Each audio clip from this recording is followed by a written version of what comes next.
Ibinahagi ni MJ Felipe sa kanyang update sa ABS-CBN na na-interview pa niya itong si Mercy Sunot. Matatandaan na nag-guest sa Itbulaga ang ages kung saan wala na si Mercy noon.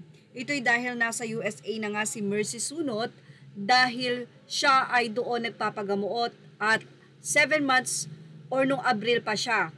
Kaya April, May, June, July, August, September, October. 7 months. November ay nag-concert o mayroong mga gatherings doon ng mga Pinoy at nasa audience nga daw itong si Mercy at siya ay nahilingan na kumanta. Nagpaunlak itong si Mercy Sunot.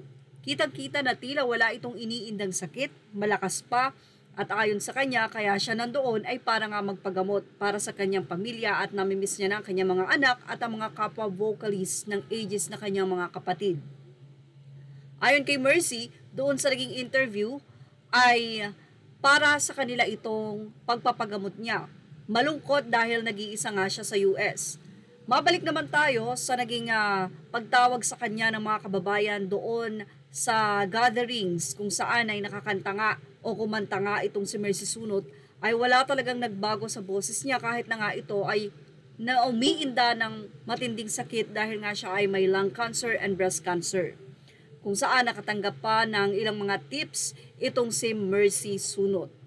Samantala, November na nga nito nang siya ay inoperahan dahil nakitaan siya ng mga bukol sa kanyang katawan.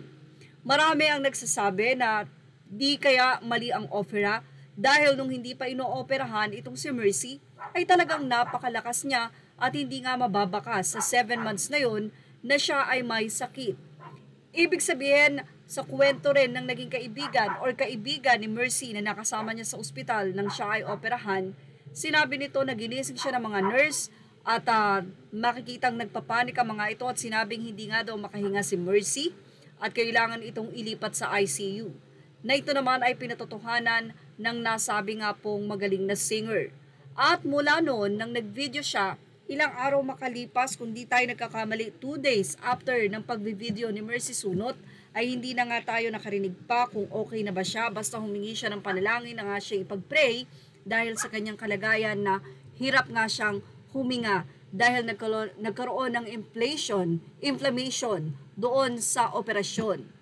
At nagulat ang marami nang i-confirm ng ages sa kanilang Facebook page na pumanaw na nga ang singer. Maraming mga netizen ang nag-react at sinasabi nila na naging cause talaga ng death niya ay ang operation. Nagkamali nga ba ang operasyon? Mayroon nga bang negligence dito? Yan ang tanong ng mga netizen dahil kahit nga daw ang mga nurse ay nagpanik ayon sa kwento ng kanyang kaibigan. Parang nagulat siya dahil natutulog siya, nagkakagulo yung mga nurse at yun na nga ang sinabi.